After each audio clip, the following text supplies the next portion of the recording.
Ya. Sí, sí.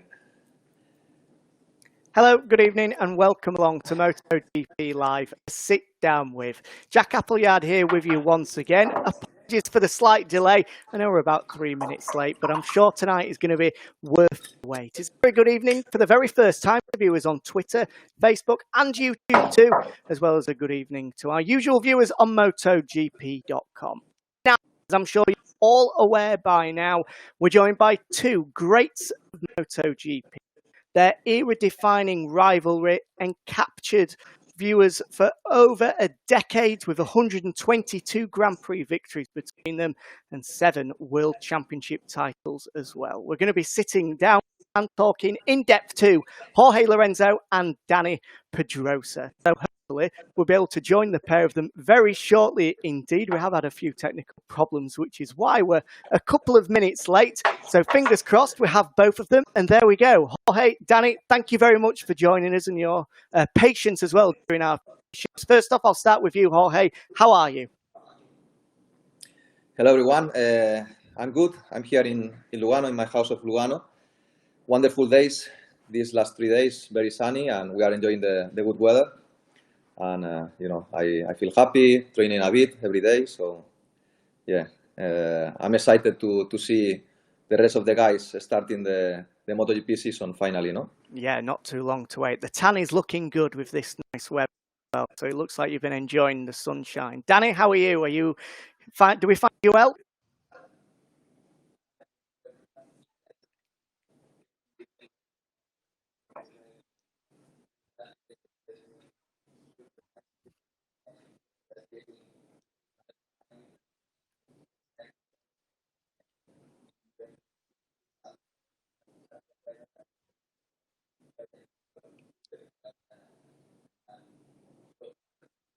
Well, we're glad to have both of you over the coming 45 minutes. So we've plenty to talk about, including, of course, you might have seen just over an hour ago that KTM have announced their 2021 lineup. So no better man to talk to about that than KTM's test rider, Dani Pedrosa. We'll speak to Dani about their lineup very shortly. But of course, everyone here tonight is here to talk about your rivalry between the pair of you well over a decade.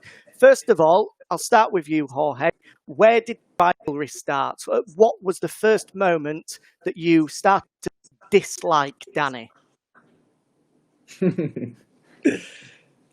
Dislike? Well, I guess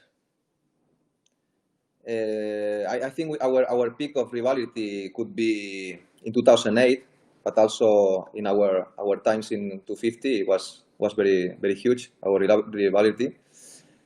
But I think it started in 2003, no? 2003, even if Dani was quite superior still, we start fighting for some victories. For example, in Brazil, when I get my first victory, we got a nice fight together with a big group of riders. Finally, I won the race, but Dani was one of the contenders for the victory. And then start a little bit our rivalry because he was the one of the youngest star of Spain, and I was coming up little by little. So, but our biggest rivalry arrived in 2005 in 250, and then it moved when I came in 2008 in MotoGP also. Dani, is it the same for you as well? Sort of the seeds were in 1, 2, and then as you went through the classes together, it got bigger and bigger and bigger.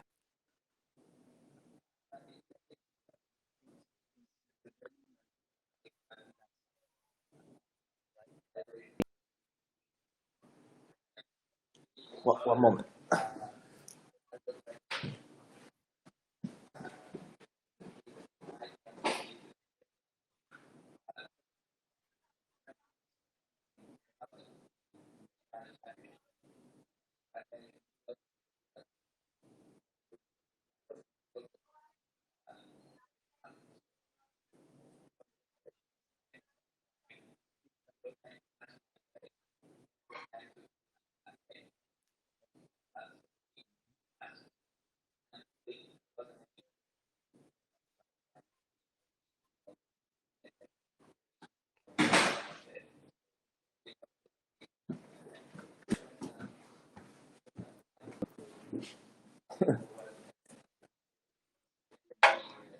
And certainly in the 125 class to start off with, we'll be able to see some footage of you guys battling in 125s and 250s very shortly.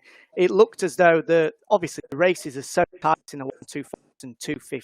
Was because of that, some of the clashes, that there was these sort of moments that ignited the fire in the rivalry. I'm thinking in particular, as you said, Jorge, Brazil in 2003. There was also Germany in the 250s in 2005 as well.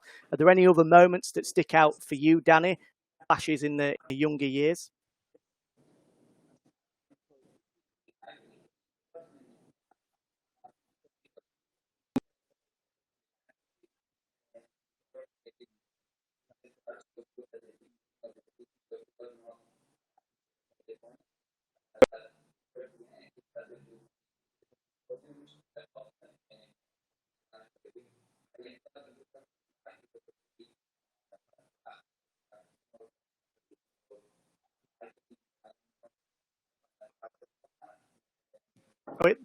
Dani, just quickly, sorry to butt in. It looks like, unfortunately, you can't hear you at the moment for whatever reason.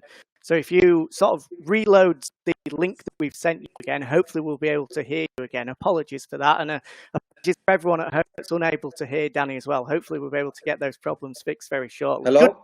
Good news is we can still hear you, Jorge. Can you still hear me okay?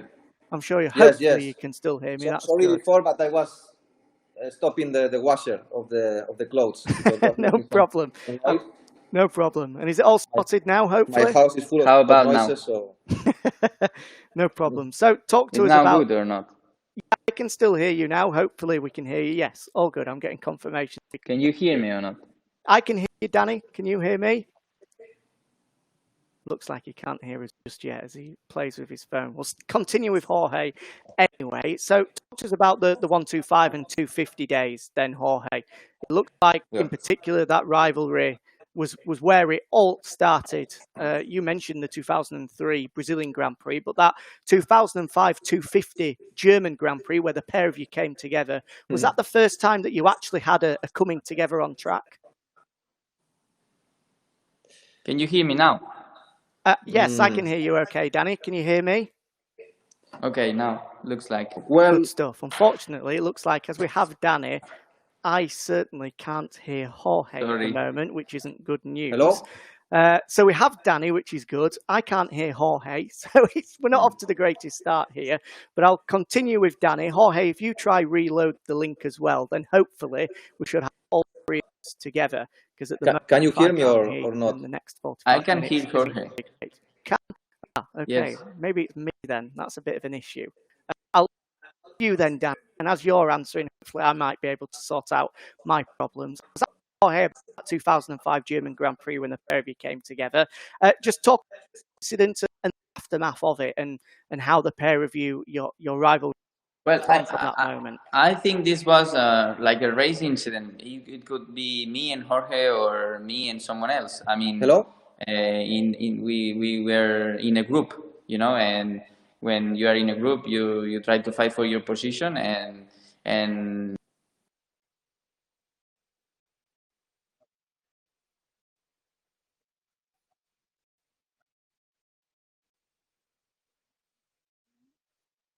No.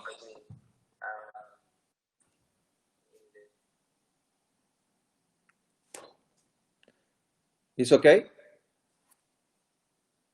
Yes, I can hear you, Jorge. Okay. Now yes.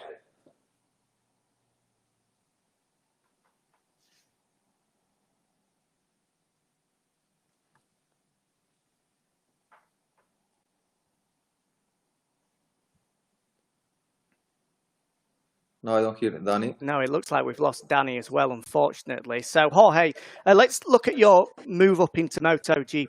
We've spoken there at length about how the guys, the pair of your rivalry started in the lower classes, but it really ignited in MotoGP when the pair of you started fighting right at the top of your profession. What do you remember about that move up to MotoGP, and in particular, sort of your opening sort of duels with Dani? Can you remember any moments in free practice or qualifying when you sort of were back on track with him again in the Premier class? Well, yeah, I couldn't respond about the 250 era, the 250 stage. I remember it started a lot of friction and a lot of fight in the Catalonian Grand Prix in 2005 because we were very similar in times during all the weekend. We clinched more or less the same lap times. So finally we fight for the pole position. He took the pole position for just a little bit. And then I crashed in the race with the Angelis and I broke my collarbone. Then I came back next race in Assen. Looks like we've lost Jorge again, unfortunately, with the audio, which is not great. I do apologise, everybody, for these issues we're having. Unfortunately, we thought we had sorted them before we came live. Danny, can you hear me now? I'm hoping that you can do. Yeah, I can hear you, but this is a disaster. Yeah, it's not great, is it, mate? It's not great. Unfortunately, apologies to the pair of you, and obviously thank you for your patience as well. Fingers crossed, we'll wait for Jorge to come back in and see whether his audio is sorted or not, because obviously what we want to have is for all three of us to hear each other and for everyone else to hear us as well. Hi. So, hey, Jorge, I can hear you. Can you hear me? Yes. Yes, you can. And Danny, can you hear me? Yes. Fantastic. Right. Fingers crossed that we finally fixed these issues then. So, Jorge, as you were telling us about the Catalan Grand Prix of 2005 in the 250 class. We fight for the pole position. He took the pole position for just a little bit. Then on the race, I broke my collarbone.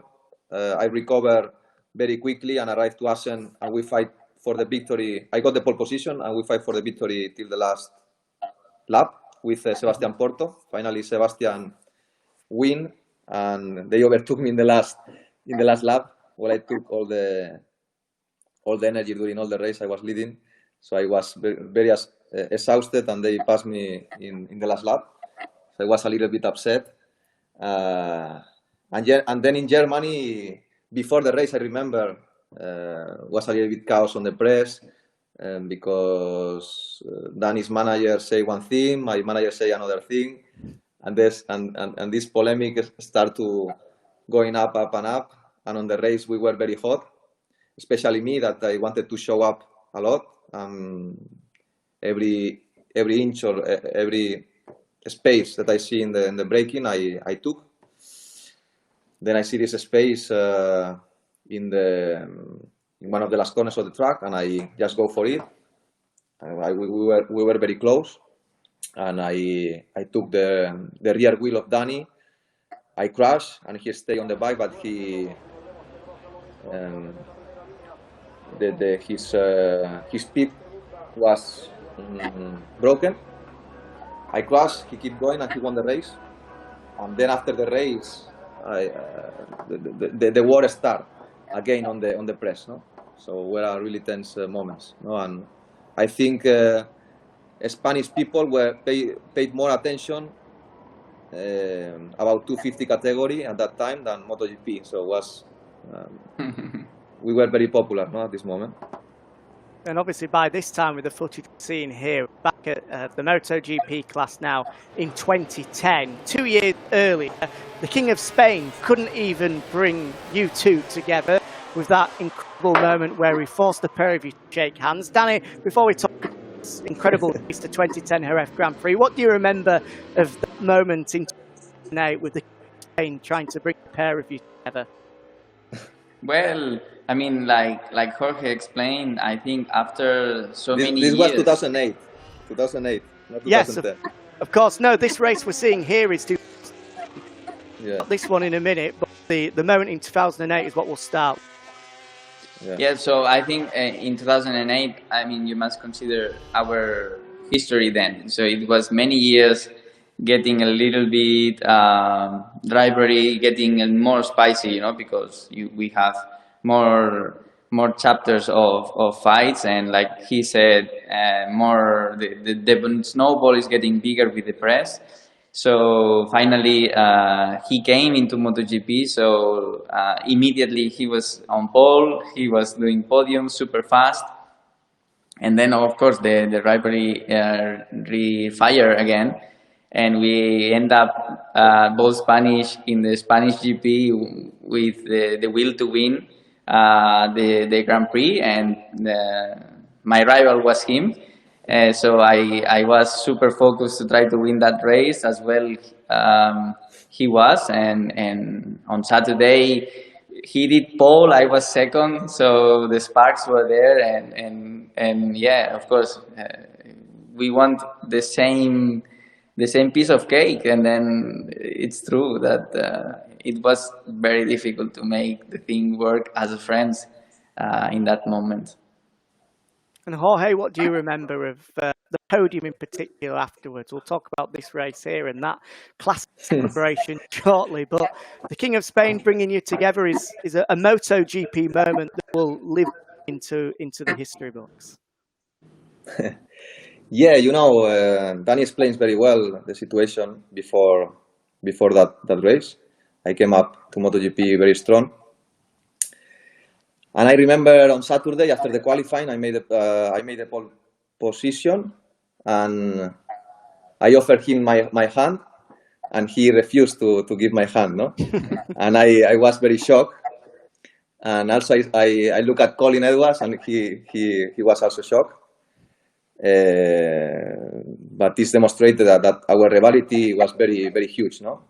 That normally when you offer the hand to another rider, there is any problem, no, between the riders, but it was clear that we were big rivals, and I don't know to say the word hate, but was very close to that, no, at that moment, professionally. I don't say personally, but professionally we hate, let's say, each other, I think. Dani, would you agree? Well, I can say that rivalry made me win a lot of races, especially that one in 2008 in Jerez the next day, and sure I did motivate Jorge in the same way for many other reasons. So and many other wins. So I think it was although it was tense to have a close relation. It was positive for the sport and for ourselves, because that was the hunger we need to be there, and the fire you need to be in front of everyone else in MotoGP. And Jorge, on that Jerez 2010 race, we're just looking at some other footage now, but would you say that one in particular, obviously, helped that you won the race, but would you put that down as probably one of the greatest battles between yourself and Dani? I will choose, this one, because I won, and for me was one of the most beautiful recovery that I made during my career. Because I was in the middle of the race, I was 3 seconds from Dani, who was leading the race. It's a huge difference, no? Because I was loose, I make a bad start. I think Dani made the pole position. I was second. I make a bad start. I went to 5th position behind Nicky. And in the middle of the race, I was 3 seconds or 3 seconds and a half from Dani. Because with the full tank, I wasn't feeling well, and I was losing a lot at that year in the beginning of the races.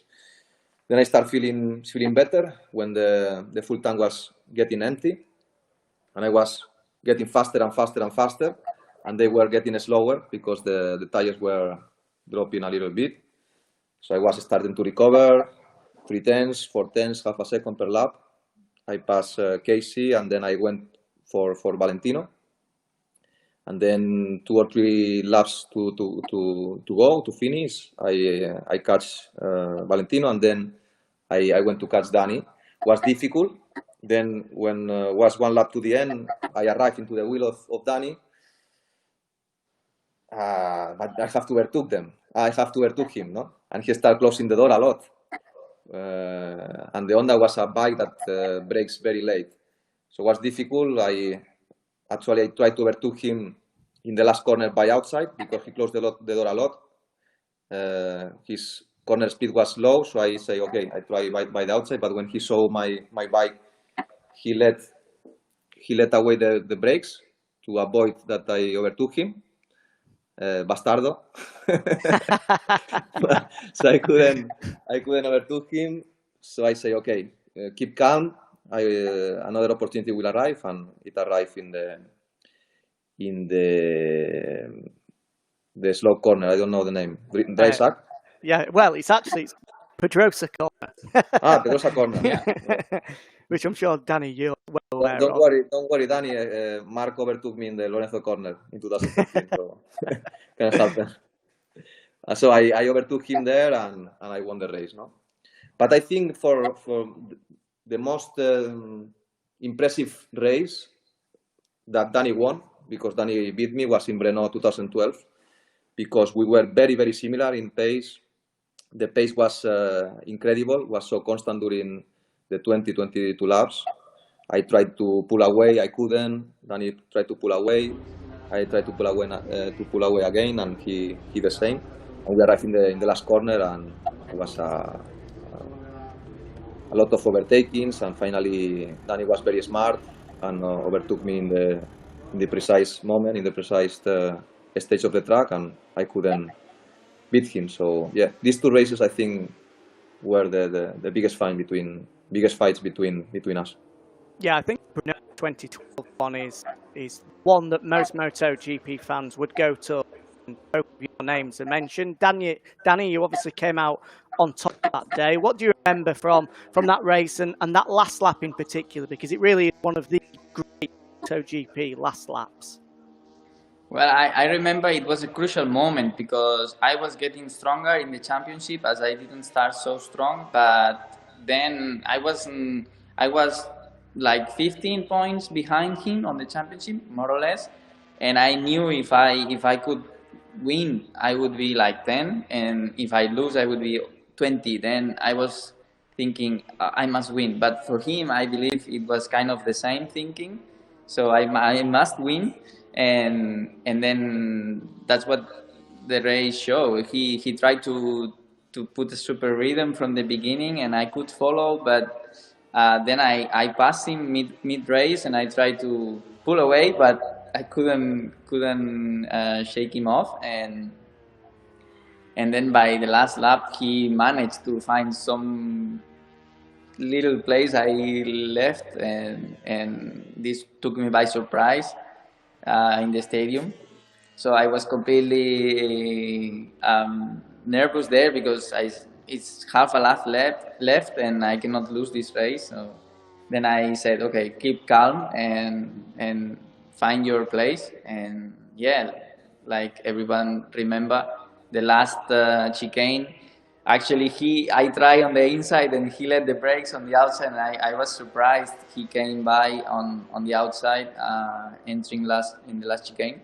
But my position in the corner was better, so I could manage to do the chicane and exit the last corner first place. Jorge, were there any points on the last lap? Oh, he's just shot off. He must be looking after the machine again. Were there any points on the last lap, Dani? Oh, Jorge, now we'll ask you. Any points on that last lap, Jorge, where you thought you'd won the race?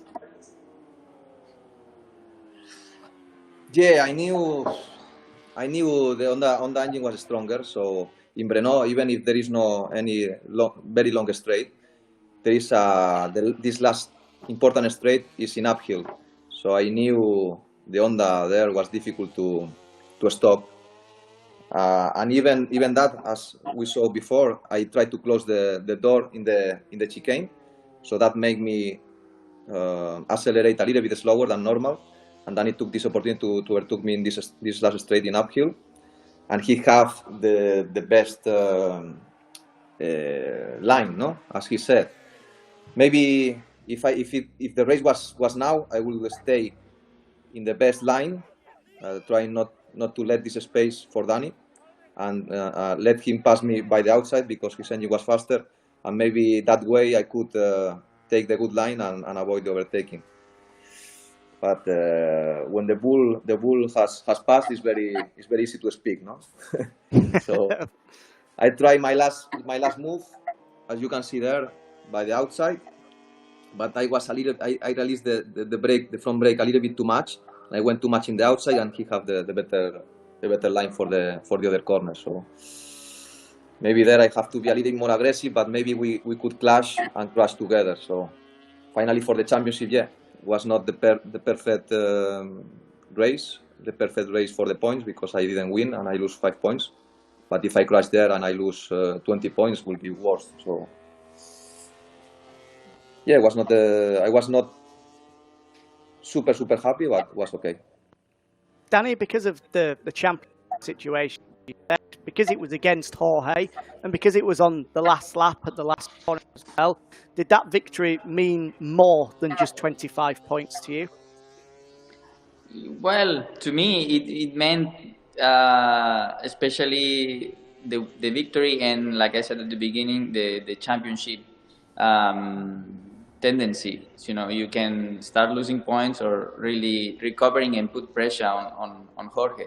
Of course, then you add all the special things in the last chicane, last lap, etc. But this was more for my team. They enjoyed it a lot more, and the fans. Rather than myself, but I was really hoping that I can put some pressure on him for the championship, and this was the crucial moment to start doing it. Then that's why it's what it meant the most. Would you say that 2012 was your closest year to winning the championship? Did you feel at this point momentum swung in your favour? Yeah. 2012 or 2013, both were really good opportunities. And Jorge, obviously, you didn't win. How did you sort of come back in the weeks after this? Obviously, it was a big blow to you to have lost to Dani on the last lap, and the championship was getting closer and closer. Sort of, how did you sort of reevaluate and mentally get set for the rounds ahead? Well, normally the dynamic of the performance of our bikes, Yamaha and Honda, it repeated a lot of years the same. Yamaha started very well at the beginning, but we were a little bit slower than them in the evolution of the bike. And then at the middle of the season, Honda always brings something that improves, especially the engine. No, I remember 2010 they bring the seamless gearbox, and the bike was a rocket in the straight. So Dani started winning, recovering. I was lucky. I got almost 80 points of advantage, and I was lucky also that Dani crashed and injured himself, unfortunately for him, in Motegi. So I have free way to win the championship, my first championship. But in 2012, I think the dynamic was not so radical than 2010, because they didn't bring any so big improvement. But I think in the middle of the season, the Honda started improving little by little, and Dani became very strong, no, to beat him in the races. Like for example, this one in Renault. Then he was very strong, and he was unlucky also another time in Misano. So this made me again having free way. So I think Dani during these years, even if he was second in the championship, he have some episodes of bad luck, and for sure, in my opinion, he deserved at least one world title that he couldn't achieve. So for me, was luck, because was my main rival, but for him was very unlucky moments, no. But yeah, was not easy, no, to fight with the Honda, with the Yamaha, especially because they have a very strong engine. We have a very stable bike on the corners, especially in the fastest one, but the Honda engine was very strong to compete with. On your relationship, Dani, with Jorge, at what point did it start to change? You see, we've spoken about how high the rivalry was, and from a professional standpoint, that there was a bit of hatred between there, in that Jorge was the first man that you wanted to beat, vice versa. But when did that start to change and the relationship started to mature? And I want to use the word friends, but when did you start to become friends? I think it started in this 2012 when we compete each other so strong here. The respect was already big, because we were 1-2 in most of the races that year. So you know how hard it is to win or get beat by your rival. Then, like I said before, it's the respect changed to a different stage, and then we raced against each other the same hard, but you know the guy you have next to you in the podium did something really difficult to do. Then you respect that because you know how hard it is to achieve that results week in and week out. So I think that year is where we start to see each other more like in this way. And also in 2013, in the middle of the season, he crashed in Assen. He broke collarbone, came back in the same race 1 or 2 days after, and do an amazing race. But the very next race, he crashed again on that same collarbone, which wasn't really still strong, and broke again. So, and I remember I went to see him before he was leaving the track, and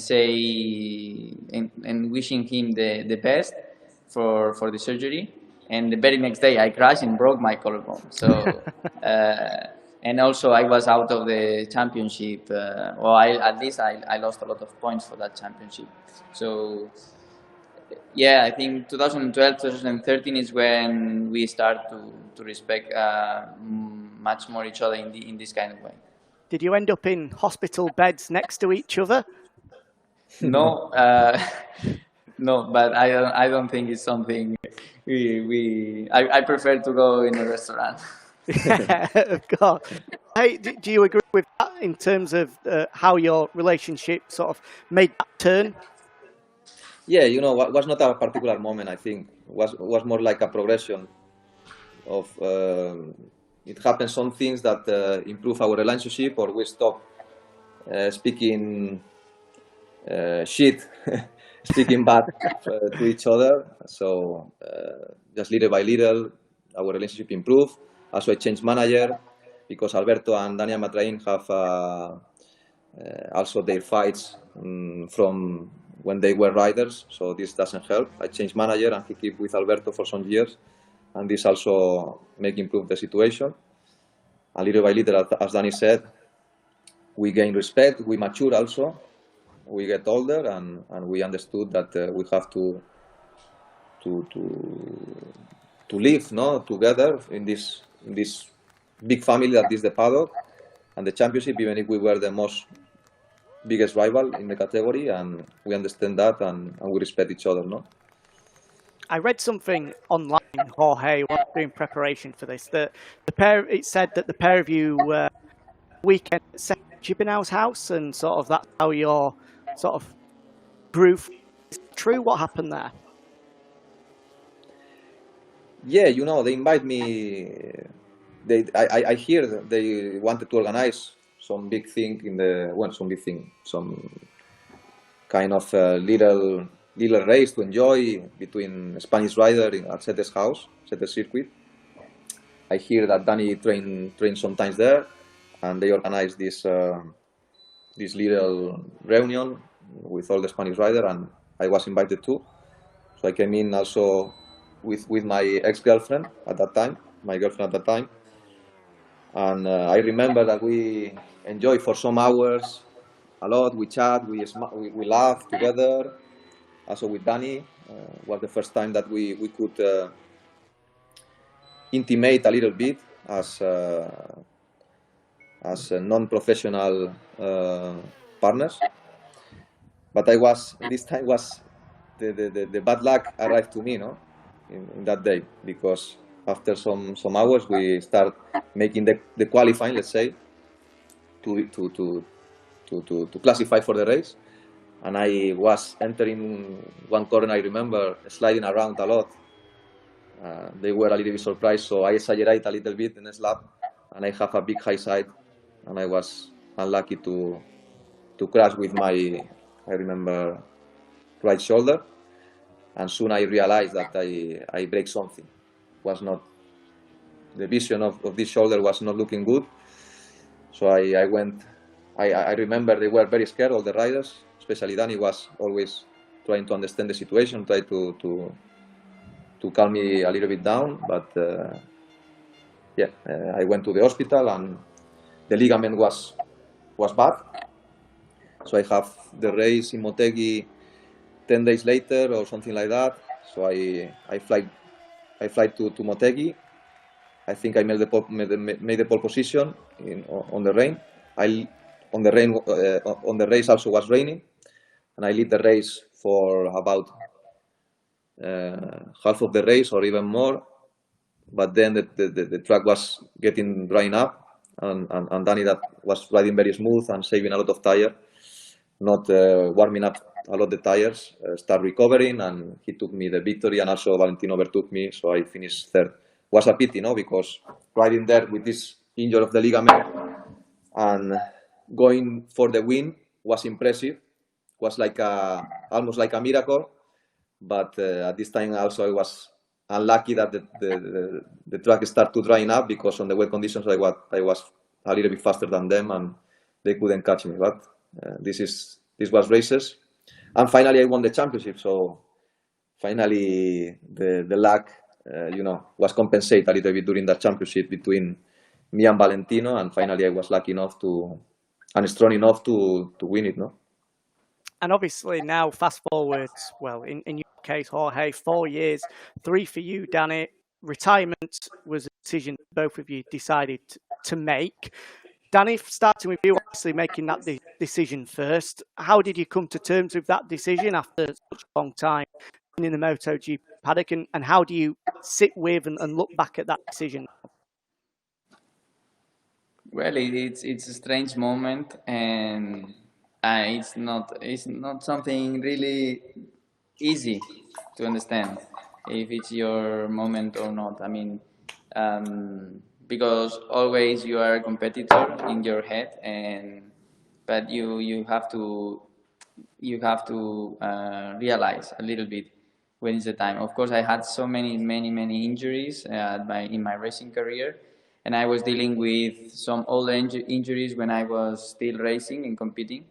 But one over the other, I start to lack some performance in my physical, and the Honda is very demanding, so you need to be on top, and I wasn't feeling like I could, still keep for that pace. I need some recovery, and you don't have any time to recover, or the conditions are not always ideal to race. You have to race hurt, you have to race in some difficult situations, and for me in the last years I was constantly there, and it was difficult to match what I wanted to do on a bike with that condition. So I just felt like I needed some recovery time for my body, and I just see also in my performance I wasn't getting what I want, so I had to little bit change the style of racing, and now I feel much better. My body feels really good, and so this means I was right. I needed this time to recover, and now I feel very good. When I ride the bike, I feel good, and I'm enjoying a lot this testing I'm doing with KTM, and for sure there is a lot of work to do, but I'm enjoying. Jorge, reasoning that Dani gives there sounds an awful lot like what you said in Valencia last year. Do you use Dani's reasoning and his decision to retire as almost an inspiration for you? Did you take anything from him to help make your decision? Well, you have to take in consideration that I am riding bikes from I was 3, and I got a father that is very hard, very strict, and from I was a kid, he always give me this mentality of discipline and always work, and I've been from 33 till 32 always working hours and hours, always with the chronometer. I was trying to improve myself, and this is hard. It's not an easy life. We, as Dani said, no, we suffer so many injuries, and you are playing with your life in this sport. This is a dangerous sport. and all the tension, all the pressure, we can handle because we are winners, no? I think Dani and myself, Valentino, Mark, we are winners, and we like to win, we like to compete, and we like to prove ourselves that we are the best. But when you are fighting, you are sacrificing yourself every day. You are in yourself, and you are fighting for 5th, for 10th, or even 15th position. There is no worth it to keep living in this world when you already became, like in my case, world champion 5 times, 3 MotoGP, and I am already 32 years old. I'm already professional from 18 years, and 30 of my lifetime I spent it working for my dream, suffering a lot and sacrificing a lot. So when you have the opportunity to start enjoying life without having to wake up at 7 o'clock in the morning, without going into the office to work 8 or 10 hours a day, this temptation is very, very strong. So if you are still competitive enough to win, and you feel good with the bike, and you are there winning races and fighting for the championship, the effort is worth it. If not, in our case, I don't think it's worth it, and I think Dani and myself take this decision to start enjoying life, throwing away this risk that you always take on racing. I think we got the same kind of thoughts, no? That help us to take this decision. But it doesn't mean that we don't miss a little bit this feeling of trying to win, and the feeling that when you win a race and you celebrate with your team, these magic moments, for sure, we are going to miss a lot. And they are magical, and it's very difficult to find it in another places in life. But you cannot have everything in life at the same time. It's impossible. We've had lots of people sending in questions, Jorge and Dani. We'll get to Ruben's there in a minute. But just following up on what you've just said there, Jorge, you said that you're fighting for the World Championship and fighting for wins. The effort isn't worth it. Every day I open Twitter and Facebook, and everybody's saying that you're Ducati, obviously a team that you can win races with and you can fight for a World Championship with. Is that true? It's not true. It's true that, for example, I have a very good relationship with Gigi. We went together to win races in 1 to 5 in Derby. We won 2 championships. We always have a good relationship because we believe in each other a lot. For him as a rider and for me as a technician, and we have a human relationship. So he called me for my birthday, and we spoke a little bit about the life, about the family, and about our life, for him in Italy and for me in Lugano, but nothing more special, nothing professional. For the moment, I'm very, very happy. I'm enjoying a lot things that I couldn't do when I was professional racer, but I cannot tell you that I don't miss the winning feeling and the celebrations with the team when you win and these kind of things. So that's why I said that if the opportunity or the call to win the championship arrive, at least I will hear it and I will study it. Because for me, the thing that wakes me up and makes me be motivated is win. If I have this chance, this opportunity, at least I will study it, because I still believe with 33 years old I am capable to with the right tools to still win the championship. So for the moment this call didn't arrive, so I cannot study this situation. But if this happens, at least I will hear them. And for the moment, there's only 2 possibilities for me to have the right tools to win. Yamaha, that they already more or less signed the four riders, and Ducati. There is no more changes. But if this doesn't happen, I will be very happy with my life. I will have another kind of life for sure. And yeah, I would like also to keep working with Yamaha because I think we can make a good work. That now without the COVID, with the COVID, we couldn't make it because we just made 2 days and was not enough for me to help the team to improve the bike. And Dani, from your perspective, has there ever been that desire to return at all? I know you, as you said, you thoroughly enjoying your work at KTM now. Has there ever been that question put to you about a possible return, even for a wild card? For sure, I agree with Jorge that the fact that the motivation comes from the will to win. So if you are not in a, let's say, team where you can win, it's more hard to get this desire or motivation to go out there again. So I would say that at this moment with KTM we are doing so much development, and I'm really satisfied when I see the results that the bike is improving, and especially when talking to the riders, that they really enjoy the parts from the bike that are coming. So far, like I said, for me it's a challenge KTM because the bike isn't the best one at this moment. So it's a challenge to bring up the bike and make the bike faster at any track or conditions.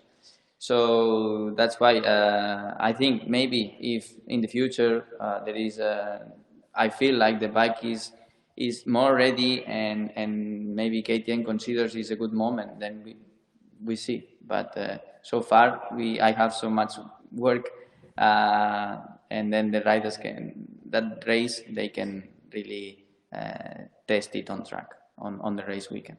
And obviously without the full-time World Championship schedule, it does give you time to do some other things in your daily life. This is one of the questions that we've had tweeted in using the hashtag MotoGP Live, and you can do so for all of the sit-down with programs we've got coming to you over the next couple of weeks. This from and start with you, Dani. What are you enjoying the most in your daily life now that you don't have the routine of going from country to country, round to round? It sounds strange, but one of the things I enjoy more is the non-stress. Being such under pressure all the time because of the press, because of the racing, because of the rivalries, yourself, and so just being off that pressure feels good, and that is quite a. I was shocked at the beginning when you wake up in the morning and you don't feel that pressure. So it feels good when you can relax a little bit more. But other than that, I think I have so many things I want to learn. I am a guy that likes to learn things, so I have some bucket list to learn some skills. Unfortunately, this year couldn't do much, but as everyone. So we hopefully see if the racing can start again. Maybe then we can start traveling and see. It was nice hearing about your windsurfing as well on the MotoGP podcast recently. If anyone's listening, you can listen to it on YouTube and all of your podcast providers as well. Last week's the official MotoGP podcast. Matt and Fran spoke to you, Dani, at length about your windsurfing and everything else. So I'll let the guys that want to listen to that go and head over to YouTube and look for the end of this program. Jorge, for you, what are you enjoying the most about daily life now? Wow, everything. Everything, like Dani said. I love to sleep, so sometimes I can sleep 12 hours, 11 hours, 12 hours, a lot. And I never wake up thinking about racing, what I have to do to improve, this tension that you always have. You can choose whatever you are gonna wake up. Then it's a very nice feeling to just wake up and think, okay, what I'm gonna do now? I'm gonna go to take a lap on the lake with the boat. I'm gonna see some friends and take some pizza or so whatever. I'm gonna train a little bit, but not too much. Go to the cinema, just make some love with your cars. But I love cars. I think we have the opportunity to to do whatever we want. And this is not for everyone, because normally the people have to stop working at 65, 63, and we have the opportunity to stop working at 30, 33. So it's a very lucky situation that we have to be grateful and take this chance, no, to enjoy life. But obviously, this winning thing will be always there. Obviously, it looks like we've just lost Dani for the moment. So we've had another tweet in, Jorge. This one for you, whilst we wait for Dani to come back. We've spoken about the things that you're enjoying away from the racetrack. Now, what's the one thing, the one feeling that you're missing the most from a race weekend? The victory celebrations with the team. I was getting, every time I became crazier and crazier every time I won, especially my stage in Ducati. We make a very crazy parties after the winnings that everyone saw on the videos and this. We just have completely fun for 2 or 3 hours, and then when the parties finish in the box, my personal team and my friends went up to the motorhome and keep the party till night. So where the people who join these parties understand how much fun we got, because all the all the effort, all the sacrifices during all the year, just for this. Looks like we've just lost your audio, Jorge. Unfortunately, I can hear you, Dani. Okay. Unfortunately, No? It looks like the same issues that we're having earlier have just snuck back in. Unfortunately, I couldn't just hear the end of your answer there, Jorge. So while hopefully you rectify that, Dani, another of the tweets that's come in, we've spoken about what you're enjoying away from the race circuit. Now, what's the one thing or the feeling that you're missing the most about MotoGP in a race weekend? Hello? Hey, Jorge, we've got you back. Oh, okay. Good. Yeah. Go ahead, Dani. Yeah.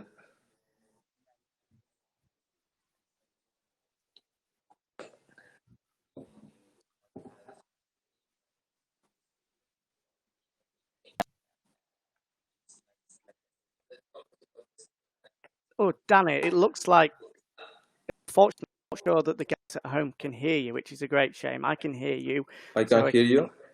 You can't hear me, Jorge? Yeah, I can hear both. You can hear both of us. Yeah, I'm the same here, but unfortunately, it looks like we can't hear Dani, which is a shame. Just back to you, Jorge, whilst Dani sorts it out. You were talking about celebrations there. You've had a fair few good ones over the years. What's the one that sticks out most for you? What's your favourite one? Well, the favorite, I couldn't choose one because they were very, very funny, very, very fun. We had a lot of fun in the 3 of the Ducati ones, and also when I won in 2015 with Yamaha in Valencia. But you know, the Mugello one was special because for 1 year and a half I couldn't win any race in MotoGP. I suffered a lot, I received a lot of critics, and I keep believing that was possible, and finally we did. So I remember Chabati and especially Tardozzi didn't allow me to bring the music system to turn on the music and the songs, but finally I convinced him. Kike, my assistant, bring the Marshall, the big music system, and the party started. They enjoy a lot, and then was Tardozzi the next victory in Montmeló that said to Kike, "Hey, Kike, bring back the the Marshall," because they enjoy a lot that day. So what very special moments that I miss a lot. But because was worth it, you know, was worth it. When you sacrifice yourself, when you work 24/7 to this goal, and finally you get it, you have to enjoy it. You have to because it's a lot of suffering, a lot of sacrifices, and it's not easy, no, to win a championship is very complicated because it depends on a lot of factors. But even to win a race is very, very difficult, and when you have to when you got it, you have to enjoy it, no? And that's why I changed mentality from 2015, and every victory and even any podium I enjoy a lot and make a great party. And I miss a lot these moments. Now I can still make some parties here in Lugano, in Milan, in whatever with my friends. But it's not the same. It's not the same euphoric feeling than when you got a victory, for sure. It's not the same when you haven't got Davide Tardozzi choosing the music at the back of the garage. What did he put? I was lucky enough that I choose the songs. Would you not trust Davide? Maybe Davide have old school taste of the music. So. But they let me choose they let me be the DJ for these occasions. Well, that's good news. So we're running out of time here, Jorge, but before we let both of you go, I'm not sure if we're going to get Dani back. Hopefully we will do. We need to touch on the 2020 season that's coming up. Today, obviously, KTM have announced their lineup with Danilo Petrucci moving to the Tech Trois team alongside Iker Lecuona, with the factory team next year going to be Brad Binder and Miguel Oliveira. Just quickly, can we get your thoughts on that, seeing Danilo make the switch from Ducati to KTM, and then also Miguel getting the promotion up to the factory team? Well, I'm happy for Danilo that finally he found some seat for next season. I think he has a completely different style, maybe the opposite as me. But there is no doubt that he has some speed, and he's very aggressive, and he's a very hard breaker. So he deserves some seat in MotoGP. Happy for him. Miguel has been one of the youngest talent for a lot of years, and he is a hard worker, so he deserves also the opportunity. I like a lot Brad Binder, his style, I really like, even if it's not as smooth as I am. I love the way he entered the corner, sliding around on the braking. So let's see what happens with Paul Espargaro and the Honda thing that the media speak. Maybe can be true, and will be a good opportunity to Paul to show finally with an official bike or competitive official bike, because KTM is improving, but still is not, in my opinion, a championship winner bike for the moment. But for sure, the Honda bike is not simple. It's a bike that or you like or you don't completely. Obviously, Paul is very aggressive, but to be at the same level of Mark with his bike is complicated. But if he takes this opportunity, he show up his bravery, and let's see his results. And obviously, as you mentioned there on Paul moving to Honda, obviously the fact that there isn't going to be a place for him in KTM next year, the announcement today confirming the fact that he is exiting the Austrian factory, it almost does confirm the rumours that he is going to be moving to the Repsol Honda team in 2021. As obviously a former Repsol Honda rider yourself, Jorge, what advice would you give to him ahead of jumping on the Honda MotoGP machine? Well, I don't like to give advice to a professional or MotoGP riders, because they are the best of the best, and each one have their own style, and you can be competitive with plenty of styles. So riding the Honda, I cannot give, in fact, a lot of advice, because my season was a disaster. Especially, well, firstly because the Honda for me was from the beginning was a little bit too short bike. Then I think the 2019 bike was complicated, and then the injuries. So for this reason, everything was a mess, and I cannot give advice to Paul. I think he will do for sure a much better season than I did. For sure, being at the same level of Marquez is, I will not say impossible, but close to. But Paul is talented, is aggressive, and he's brave. So why not? He can do a good paper with the Honda. And we do have Dani back, I think. Can you hear us, Dani? Okay. I'm just checking the. Yeah. Do you hear me, guys? Okay. I can hear you okay, but I could hear you last time as well. I'll just wait for confirmation. We've only got one question left for the pair of you before we leave, because unfortunately I can't hear Jorge at the moment, so I'm just watching his lips move. Hello? To know when to talk or not. But it's no problem. We've only got one question left. To you, Dani, and to Jorge as well. 2020 can you hear 2 me? or 3 weeks away now. Who's going to be the main Hello? contenders for you. Yeah, Jorge, we can hear you okay, but unfortunately, Okay. I'm the only one that can't, so it's okay. I'll manage. Okay. Dani, starting us off, who's going to be the main contenders in 2020? What is the outcome of the 2020 season going to be, in your opinion? Well, I think we have to. The only reference we have is the last test they did. So and it looked like the whole Yamaha, Suzuki were riding really strong and constant. So they will be for sure in the beginning strong. Then Mark is there because he's the champion. And we don't know exactly about Ducati, but they've been there in the last years. So I think these are the main contenders. It's to speak about riders is of course you have to point on Mark as the reference, and then you have these younger kids like Rins, Fabio, that can start very well, but you have more experienced riders like Valentino, Viñales, and Dovizioso who can put a lot of good races. So far, there is, with this big stop, it's hard to say who is going to be from the first race there. Of course, it's going to take a little bit of time for some, but if you lose too much time at the beginning, it's going to be complicated to recover. And Jorge, for you, what are your predictions for 2020? Have you got any bold predictions? Do you think anybody can topple Marc Marquez? Well, it's obvious that Marc is the favorite, winning from 2013, missing just 1 year, that I was the one who take the championship, demonstrate everything, no? He arrived in MotoGP, being rookie, he won, and then he won almost every year. So it's like, the similarity for me is like, it's the Tony Bow of the MotoGP, almost, no?